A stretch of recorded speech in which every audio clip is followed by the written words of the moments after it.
Okay, so we're here with Dr. George Balalis. Is that Good pronunciation. Yep, well done. so? Thank you for joining us. Yes, thank you. Could you just start by telling us a little bit about the practice and what your team offers?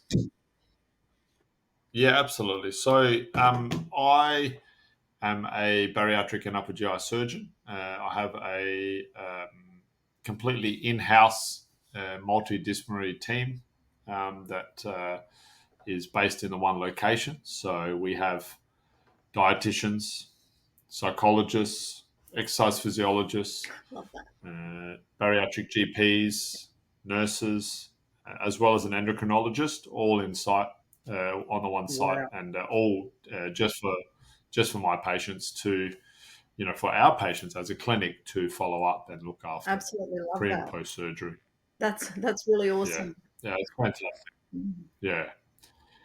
And we really make sure that patients are looked after, regular blood tests, regular follow up, online support, as well as you know making sure even the girls at the front desk, our patients see the same people for the period of 2 years.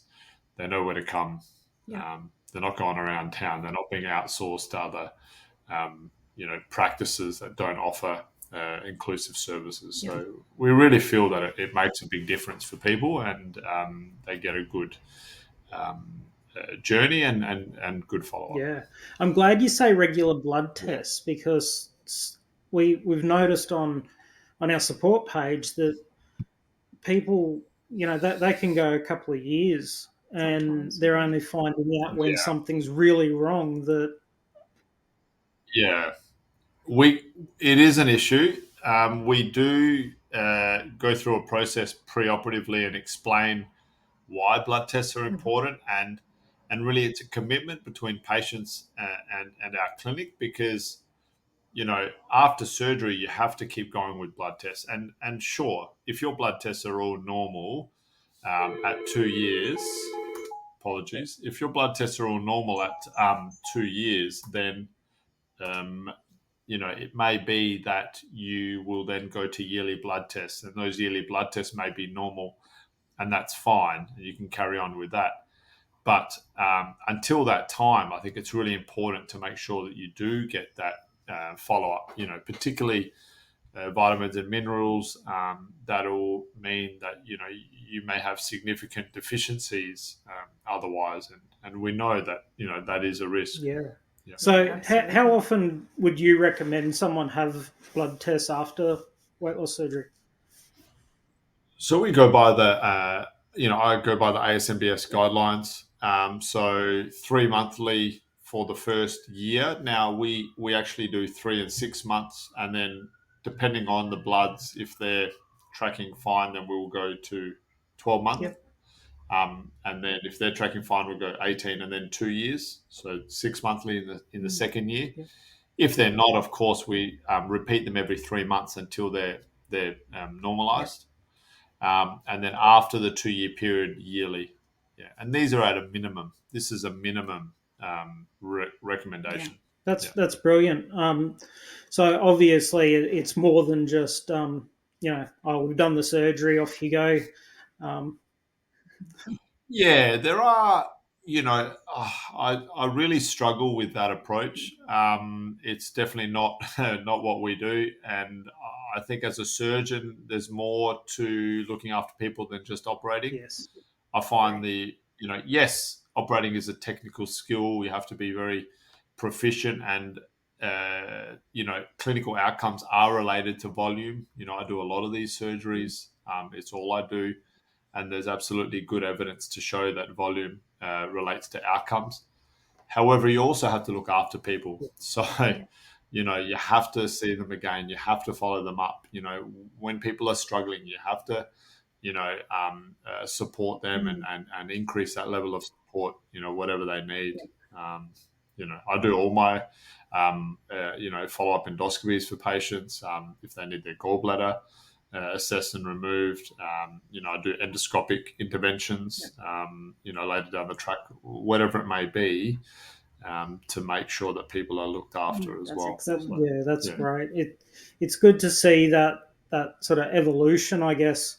I had gastric sleeve 9.5 years ago, and so back Yeah. then it was very much oh, if you want to see a dietitian, you can, you know, and I was sort of a bit lost really because it was like, It's hard. It's really tough. We have fantastic dietitians in the practice, and every patient sees a yeah, dietitian, a psychologist, an exercise physiologist, a GP, a I love nurse. it. Every patient, before and yeah, after, every patient. yeah. Yeah. That's great.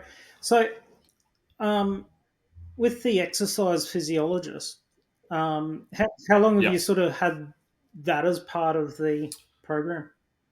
since day I one. love it. Since day one. Yeah. So we have two exercise physiologists in our practice, and some patients are very advanced. They've been, professional athletes, or they've been exercising their whole life, and they go to a gym 4 times a week.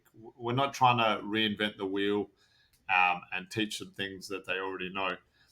It's more about providing a program for them that'll work with them and increase their proficiency. So, our exercise physiologist will talk through a sort of an individualized program, and then set them up, and then patients can manage that themselves via an app, and then they Okay. can then swing in with the exercise physiologist if they need to, whenever they want to, and yeah, that works pretty Yeah, well. Love your work Yeah. there. That yeah, that is so good.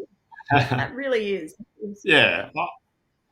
Look, I think that it's not just about the surgery. It's not.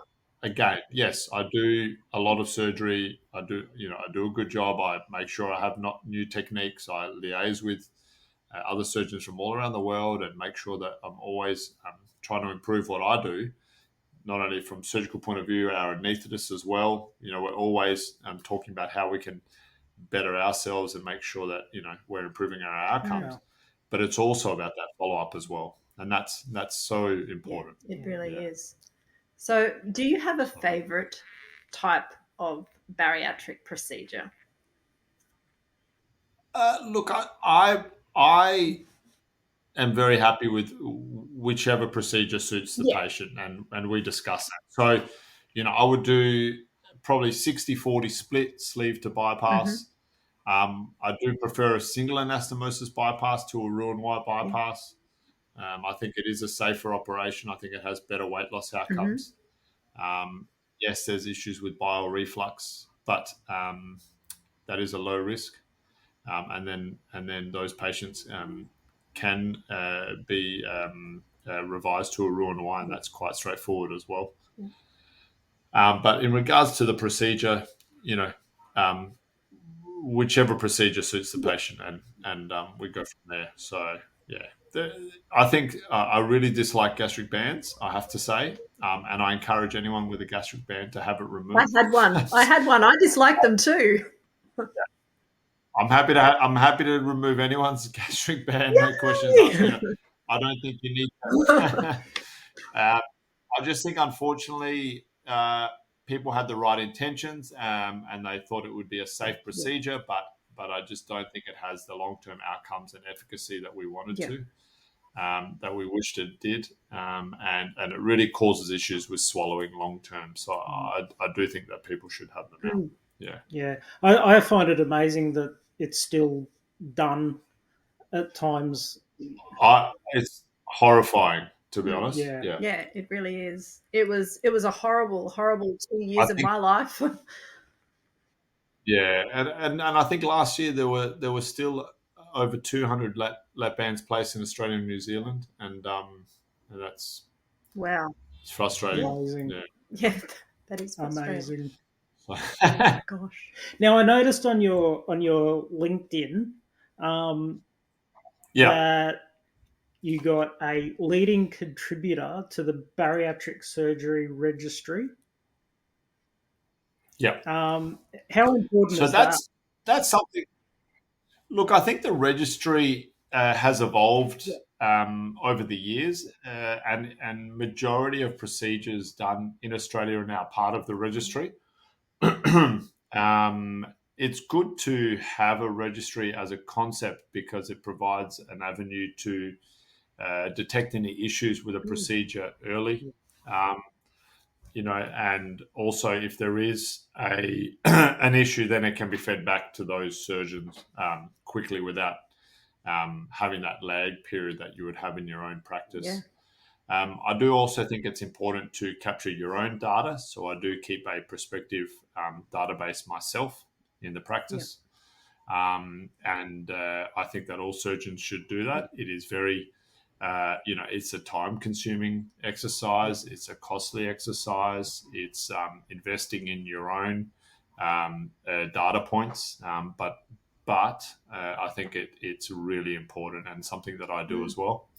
And making sure that I have that. So I think the BSR is great because it captures that that data and it provides a higher level where you can, in a consult, I'll talk to patients about the BSR data and say, this is the data from all of the patients that have been operating on around Australia.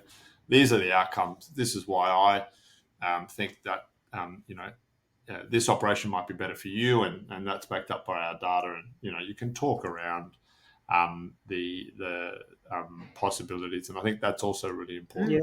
Yeah. So if So if someone is wanting to have weight loss surgery, how do you sort of yeah, work out what's going to be best for that particular person?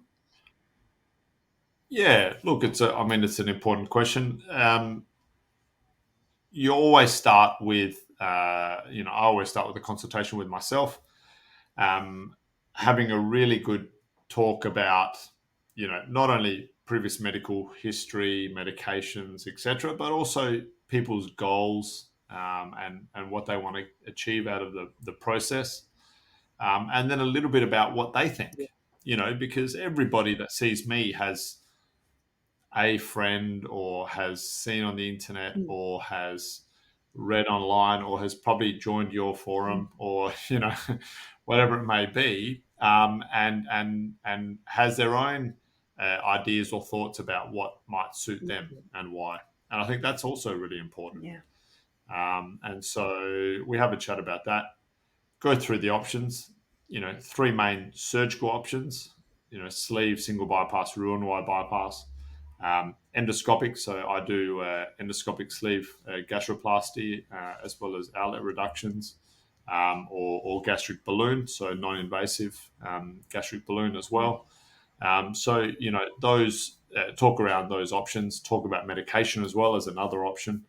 To see what suits that patient best and what they want to achieve out of their treatments as Yeah, well. because it's really not it's not a one size fits all, is it? Yeah.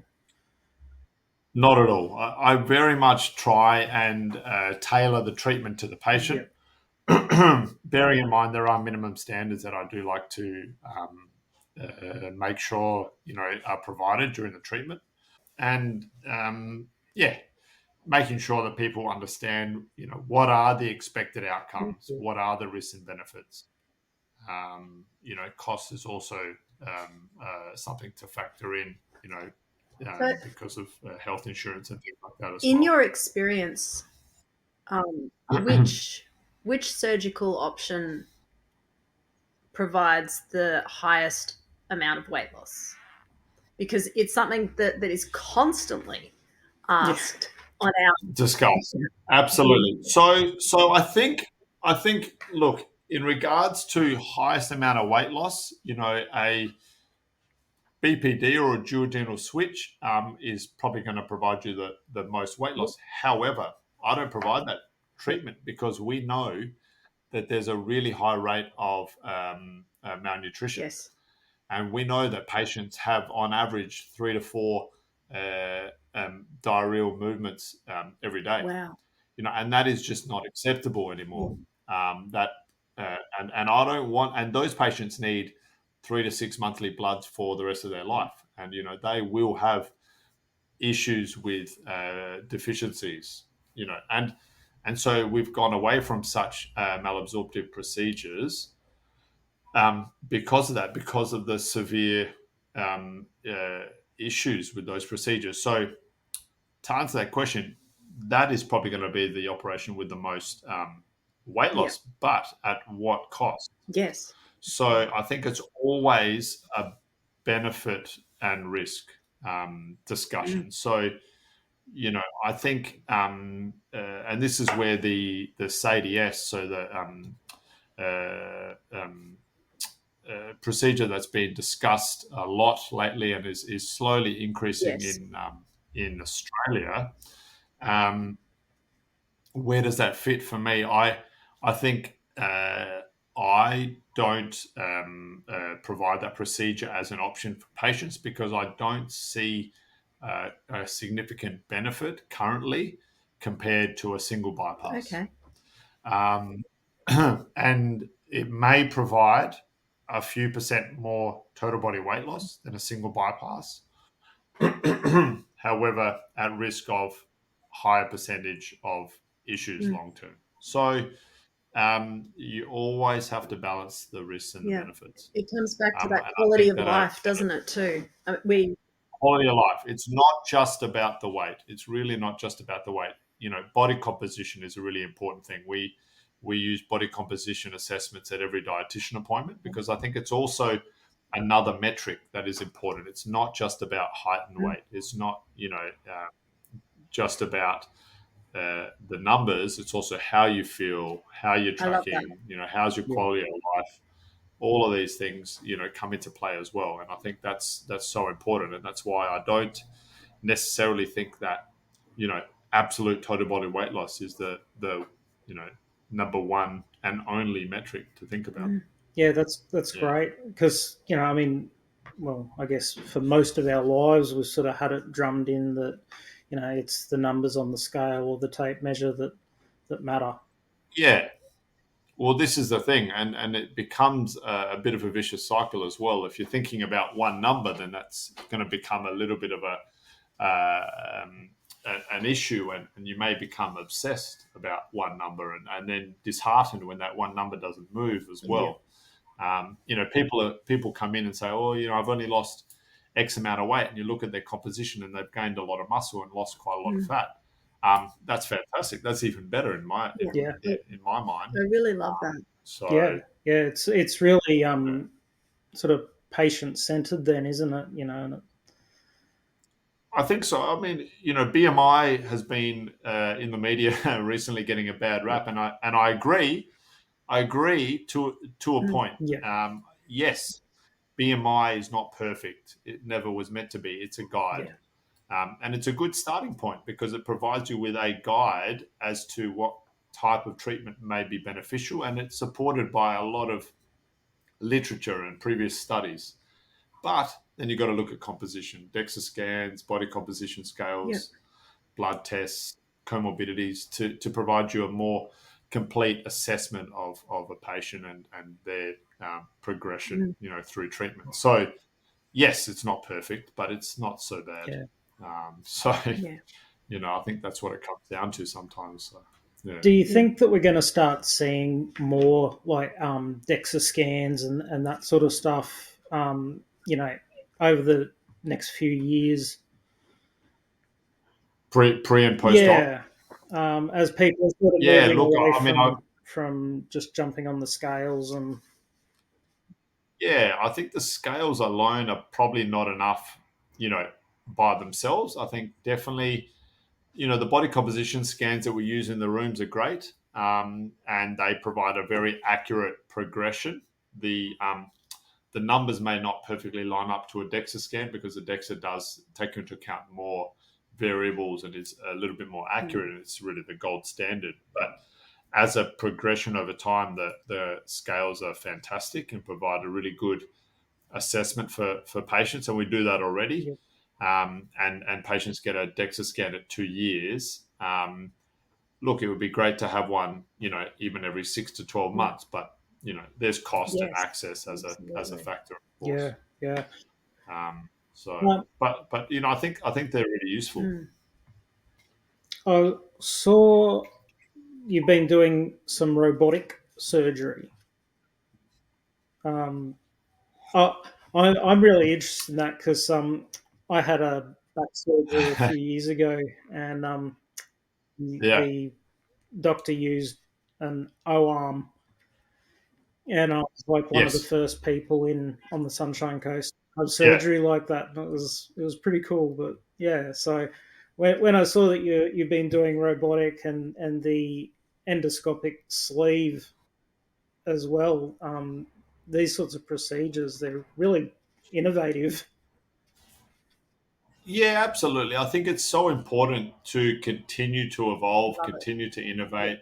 You know, um, at the end of the day, my first thought when trying new treatments is always patient Mm. safety. So, you know, I want to absolutely make sure it's safe. Mm. And that's why the endoscopic treatments and the gastric balloon for me resonate with me because they are very safe yep, treatments.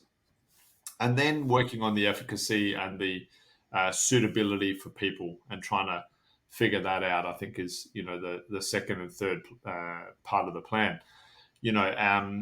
And I just threw up something even on LinkedIn the other day about safety for robotic uh, Mm.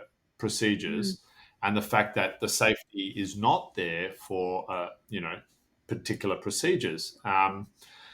And I think as a surgeon, you have a responsibility to always make sure you provide safe surgery. So um, I use the Da Vinci platform for robotic procedures. It is the only platform in Australia that has actual robotic instruments. So yeah, I won't name names, but the other platform that's used in Australia doesn't currently have energy device staplers or the ability to do a robotic operation. So right. there are other surgeons that claim to be doing robotic procedures, but it's just not the case. It's not a robotic procedure because the capability is not there. Um, it will be Yeah, soon, but it's not there at the moment. So I think for me, providing robotics as an option for patients is definitely something that I enjoy. Mm. I think it is as good as a laparoscopic procedure, but I don't think it's better at the moment. It may be better in the future, and I always make sure that I'm doing things safely and providing that option for patients. So I think that's my ethos, and I think Yeah. that's the way I go about things. Always to try and make sure that things are Mm. safe, yeah, and to explore new options for people. And if that safety is not there, then I won't yeah. embark Yeah. on it really. It's So it's so good to yeah, know because so many of our members, it's the first time that they're ever having surgery for some of them, and they're terrified going in. they Absolutely. are, and so would I. I would be terrified as well. Um, And I think, you are yeah. having I mean, I think also you're doing it to yourself. Like it's elective surgery. well, it's an elective procedure. That's right. It's an elective procedure. It's what I love about the area that I am in is it is um, slightly more preventative Mm. medicine than other areas of medicine. So in medicine, we are very good at trying to help people that are unwell. So Yeah. majority of our health dollar goes into the last 12 months of somebody's life. And really, I think we should be trying to promote prevention Mm. because the health dollar goes so much further when we're preventing Yes. Yes.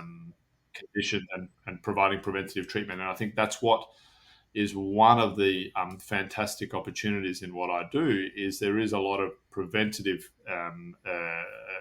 treatment or there is that preventative part of weight loss surgery for patients to make sure they don't get end stage diabetes. They don't have long term problems with their blood pressure or Mm. their cholesterol or their knees and whatever it may be.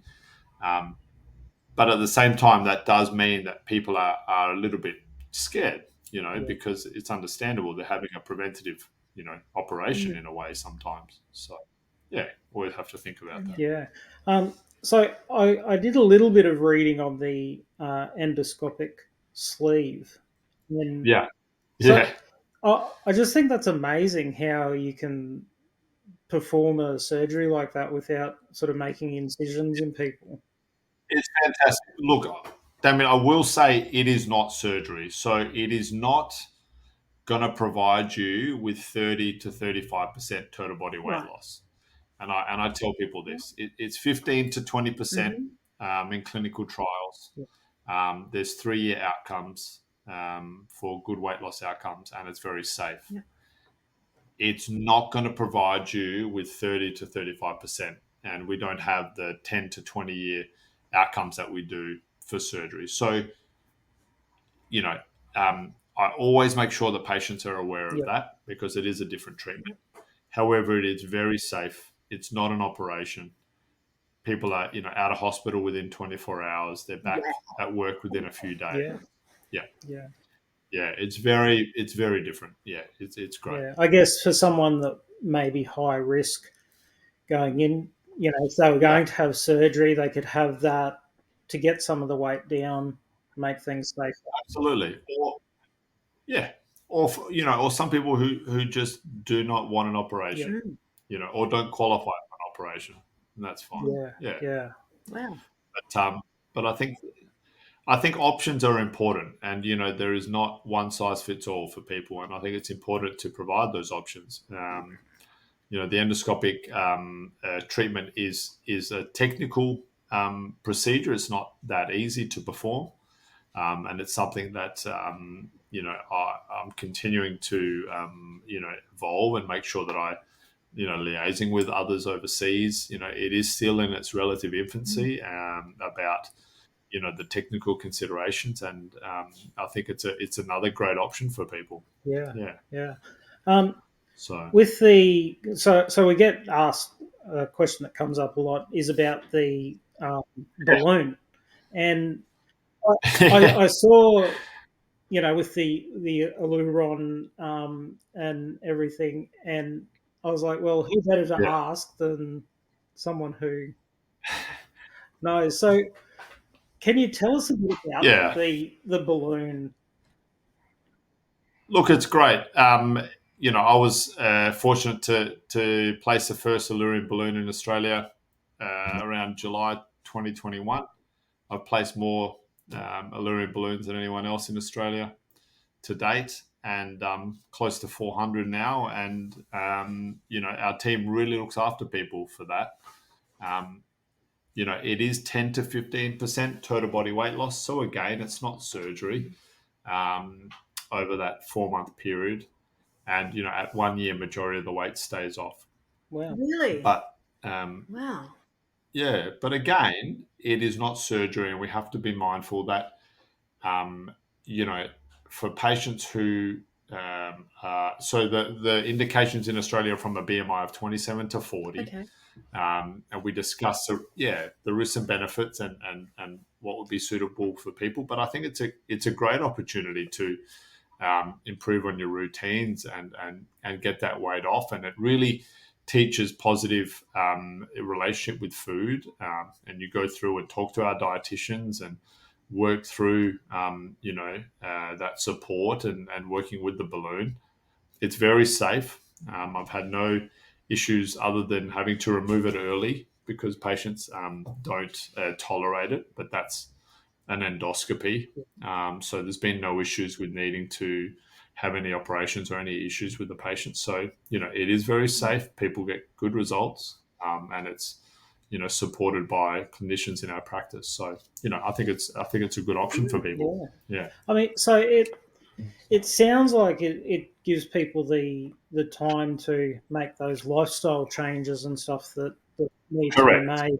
Correct. And we also engage with a habit change course that we've developed with a habit change clinician in Queensland, and so we integrate that with our program, because it is really a mindset change that we're trying to develop here. Yeah. Yeah. I think Yeah, that's it's good. great because when I first heard about it, I thought, well, you take this, We get this. actually, Damo's being so diplomatic. We thought, really? Who is this guy? What is he doing? Will it be okay? No, not you specifically, just the balloon in general. Yeah. What is it? How does it work? Will people be able to Yeah. maintain their loss? And it's really Yeah. exciting to hear that they And look, are. we've got 1 year data. We don't have data post a year. Obviously. That's honest. But I think that's positive. And it is mindset. It is mindset. That's It that's what is we're trying to achieve. 100%, but it is for the the other surgeries too. For everything. Yeah. For everything. Absolutely. Yeah. Definitely. Yeah. No matter what we do. That's what I and I love that you have the whole support network there, so that Definitely, it can help the patient make it work for them.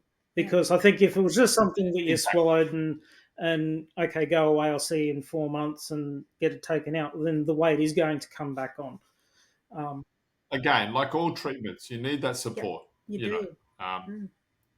That's what it's about. So again, it's another tool to try and help people to change their routines, and to have a more positive relationship with food, and to have sustainable routines that they're able to manage long term. Because everyone can lose weight, we know that, but it's how you sustain that weight loss, and if it's manageable and sustainable, and it provides positive changes to your life, and it blends with your lifestyle, then that's going to be great. Yeah. So that's awesome. So what brought you to doing weight loss surgery? yeah, lots of things. So I touched on it already. I think the preventative nature of what I do is so important to me, because I also am an upper GI surgeon. I have previously done a lot of cancer work, and it has a very different feel to it. I loved it as well, but I really feel that weight loss surgery provides that preventative and incredible change to somebody's life long term. I also I do like the technical skills. They are challenging procedures at times. It's evolving technology. I like the fact that there's evolving technology in medicine, medications, endoscopic, robotics, laparoscopic techniques. And I do think we have a significant need in our country, and so those are the things that really inspired me to do what I'm doing now. So Amazing. Can I ask you something that Damo has no idea I even intended to ask, but about livers and the liver shrinking that the 2 weeks. Yes, the 2 weeks. Now we get asked about it all the time. Controversial. As a surgeon, as a very good, very well-known surgeon, can you confirm that it is as important as we are told it is?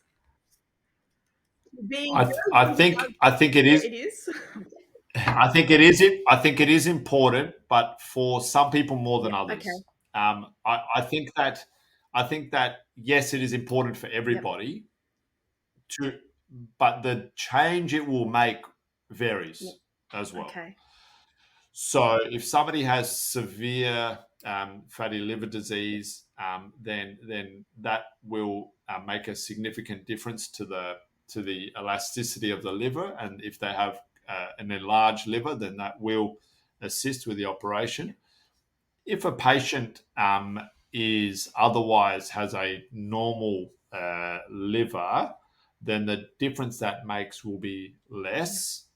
It will still make a difference. It will also you do lose once you lose some of that visceral fat. It does make the operation easier, particularly for a gastric bypass. In regards to the mesentery and the omentum, if people are losing rapid weight. However, it's interesting you bring this up because we talk about it all the time. Because um, my colleagues and I talk to surgeons from around the world. I just got back from Italy for a conference, and also, last year I was in the Netherlands. Earlier this year I was in Taiwan, just to make sure that catching up with other surgeons that we all know each other and talk about different techniques and things. In the Netherlands, they don't do a 2-week preoperative diet. Wow. Okay. So I still recommend a 2-week preoperative diet for my patients, and I do think it is beneficial. However, they feel that putting a patient in ketosis is not the right thing. They also have a different demographic to us. Okay. I think in Australia we have significant numbers of fatty liver disease, and our population is different than the Netherlands. But it is something that is evolving, and there's continuing research on this. It definitely shrinks the size of the liver, to answer your question. Yes, it does. Okay. It does. But, how many patients? So on a lower BMI, so as you know, the BMI cutoff range has changed in the last, sort of 6 to 12 months. And so for patients with a BMI of 30 to 35 with comorbidities, such as diabetes, those patients may not have the significant fatty liver disease. They may do, but they may not have that issue with visceral fat compared to other patients. Okay. And so that difference may not be there compared to somebody with a BMI above 50 and fatty liver disease, and you're needing to do a bypass, then yes, that'll make a significant difference. So, I think to have a slightly long-winded answer, No, I'm glad. I do think it is of benefit. We are always looking at it, but definitely some people benefit more than others. Yeah. So while we're doing tricky questions, oh no! Surprise! That's good. Yeah. We get asked a bit about the post-op stages, and we've had people that have said that they weren't required. They could just go on to food as soon as their surgery was done. And other people, no, I'm on the 1 week of fluids and then going through all that. Yeah. How come there's so much? It's a lot of variability because there's probably no way you can ever test that. Yeah. You need, Yeah. But the principles behind why we do and I do sort of 2 weeks fluids, 2 weeks soft, and then getting back onto a normal diet over the next 2 weeks. So sort of a 4 to 6 week transition. That's what is really because your swallowing is going to be difficult or more difficult than normal, and so you don't want things to get stuck. And if you went straight to solid food, you may well get a food bolus and may need an endoscopy, and it's going to be painful. It may put extra strain on your anastomosis or your staple line, and it's another anesthetic, and it's a trip to hospital, all these kind of things.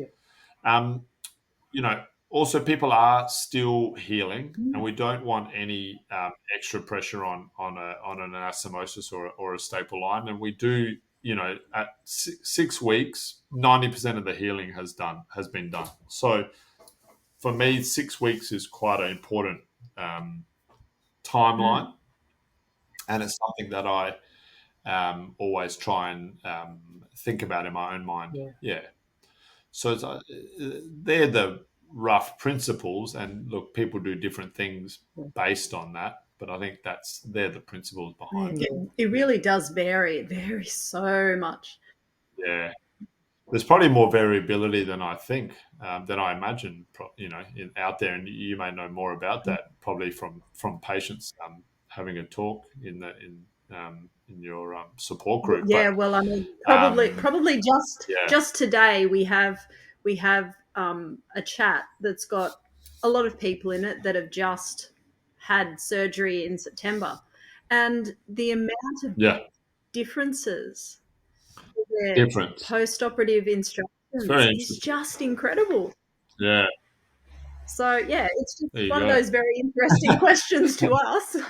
I think, you know, what would be the difference between 1 week and 2 weeks of fluids? Well, I think you just don't want an issue in the first Yeah. 6 weeks. You want everything to heal, and you want to get to 6 weeks, and you want to be healed. That's my Yeah. thought, and that's why we're quite careful in that first 6 weeks. Yeah. Well, I mean, I could hardly swallow water after my sleeve, so there's no way I could have actually eaten food. I ended up having to have a dilation done, and I was quite sick after my sleeve, but yeah. So again, that's Yeah. yeah. I mean, that's a deviation from a routine post-operative course, but nonetheless, I think people do have a swollen, gastroesophageal junction. They do have some, pressure there when they swallow, and so you don't want to exacerbate that with trying to have solid food. I don't think there's anything to be gained as long as you're keeping your protein up. Yeah. And keeping to fluids. Some people get a bit bored. I get that, but it's for your own healing purposes. And it's only a couple of weeks. Yeah, it is. A few weeks, yeah. So. A few, not a couple. A few. 6 weeks. Yes. 6 weeks. So, any memorable success story, like ones that really just stick out for you that you go, wow? Look, I think it happens all the time. I am really very lucky to do what I do, and I really enjoy what I do. I'm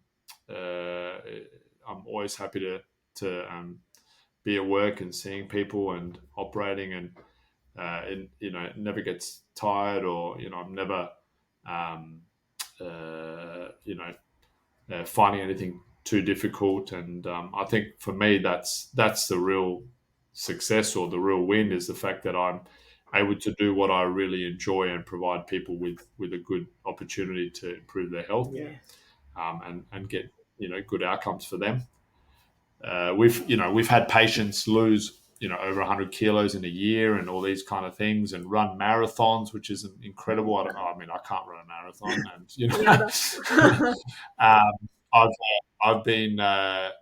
I've agreed to run a half marathon with one of my patients next year. Oh my gosh! So got to start training That's for that. awesome. Yeah, so that'd be good. I might get some other people on board as well, but and there's people that have been able to do climbs and go overseas with their partners and get married because of losing weight and being healthier and being able to change their lives, and all those kind of experiences are fantastic, and it's a great field, and I'm very lucky to be in it. That's amazing. Yeah. So we've got a couple of questions that we just like to ask everyone. Sure. Yeah. So, what is your favorite way to spend time off?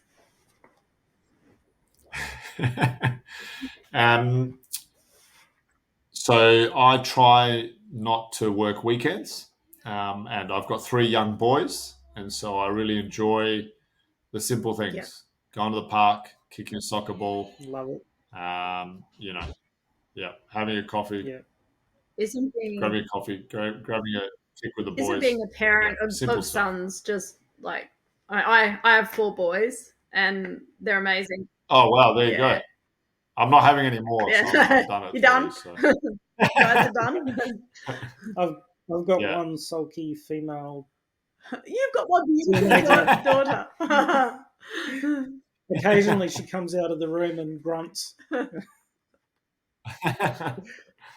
No, it's a simple things that are enjoyable. Agreed. Yeah, absolutely. Yeah, totally agree. Next question: your favorite meal?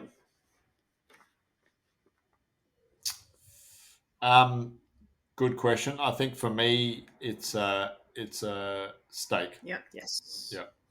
Good steak. I do Good, smoke. good bit of. I smoke meats and stuff, and love Oh right, yeah, nice. smoking steaks and then reverse searing. Yeah, all that kind of Yeah. stuff. Nice small bit of cut of meat. Yeah. It's perfect. Yeah. Awesome. And what superpower would you pick if you could have one? Read minds. I love that. That was instant. You were just like, yeah, read minds.